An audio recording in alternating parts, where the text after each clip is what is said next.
Hello backyard vegetable gardeners, welcome to the Backyard Vegetable Garden channel. Today's video we're going to talk about propagating strawberries during the cooler season. Well guys, as you may well know, there's three types of strawberry plants. There is the June bearing variety, which gives us one big crop in June. When the weather starts turning warm, the plant starts suffering, no more fruit. And then we have the ever bearing type, which gives us a little bit here and there. And then you've got a newer variety called the day neutral. And I really don't have much experience with those. There's not many available in our area, and I have neglected to order any out of the seed catalogs, but we've got plenty strawberries. I guess we've probably got 100 or more plants, and today we're here on the propagating table, and not really going to do a whole lot of moving and shaking with that camera today.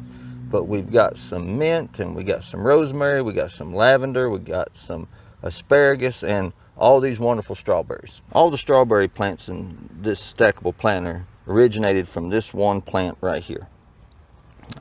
Before the video, I was kind of cleaning this up, cutting out all the dead foliage, and I accidentally cut the runner that went from this plant to that plant.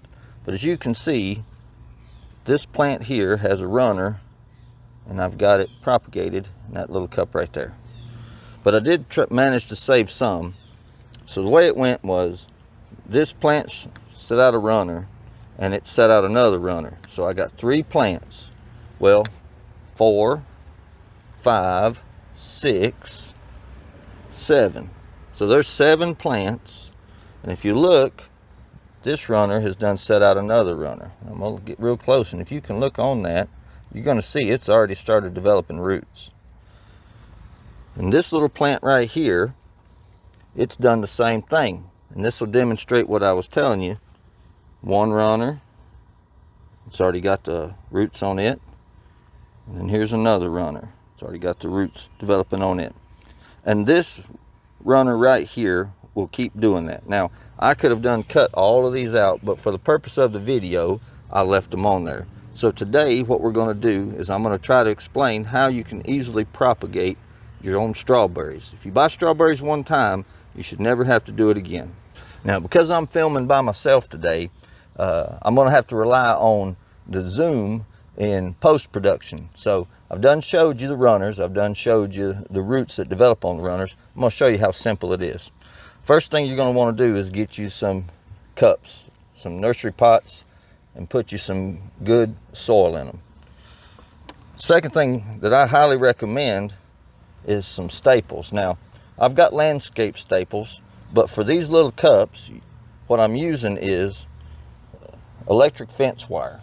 We used this electric fence wire to trellis our raspberries, and this is just a cutting off the end of it.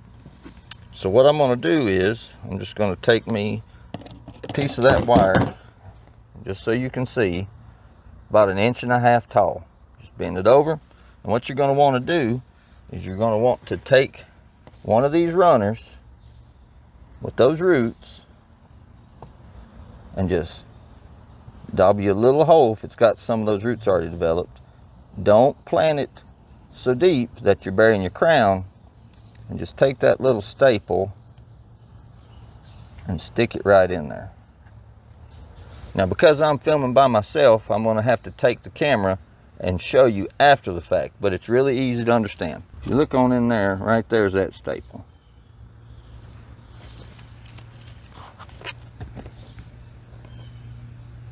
And that's all you're doing, is you're just giving that plant some stability so those roots will continue down. Now, hopefully I put that camera back in the same position.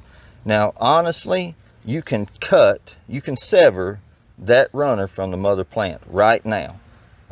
Because these are plants I'm propagating and not some that I've got growing in the beds, I'm not really too concerned about how much of the mother plant's nutrients are being pulled into these little starters here. But if I was, the main deal is, if you sever this runner, you've got to keep that soil wet. You can't let it dry out one time, and you need to keep it wet for at least 7, maybe 10 days. What we normally find out is, even like this right here, it takes about 7 to 14 days before I can remove the staple and tug on the plant and the roots have established well enough that I can't pull it up out of the dirt without a lot of force. Growing strawberries is just a wonderful way to encourage young folks to grow their own food. I strongly encourage you, if you got children, grandchildren, grow you some strawberries. Get those youngins out there, teach them how to propagate these things, and if you grow you some June bearing and some ever bearing and some day neutral, you'll have strawberries throughout the whole growing season. If you get you some of them day neutrals, you have a greenhouse, or you want to go through the trouble of keeping them indoors, you can even have strawberries in the wintertime as far as December. But I haven't personally grown any of them. I really hope to this coming year, but for now we're going to stick with the June bearing and the ever bearing varieties. We've got more than we can take care of as it is. Thankfully, they're an easy crop to take care of. You know, there is some advisory of a virus that's propagating, and we know one of the local strawberry growers here was affected by that virus, did a tremendous amount of damage to this year's coming crop. Thankfully, they've got more that they've already planted that wasn't affected by it, so hopefully they'll do good. Guys, that's all there is to it. If you buy strawberry plants one time and you learn how to take care of them, you'll never have to buy strawberry plants again. So if you learned something in this video, you found the content enjoyable, I sure would appreciate it if you give us a like. If you like gardening and garden related content, why don't you consider subscribing to the channel? And if you know folks who are interested in this sort of thing, I sure would appreciate it if you'd share this video on other social media. And if you're interested in how to grow your own strawberries, how to build a raised bed planter, check out this video. It'll be a blessing to you.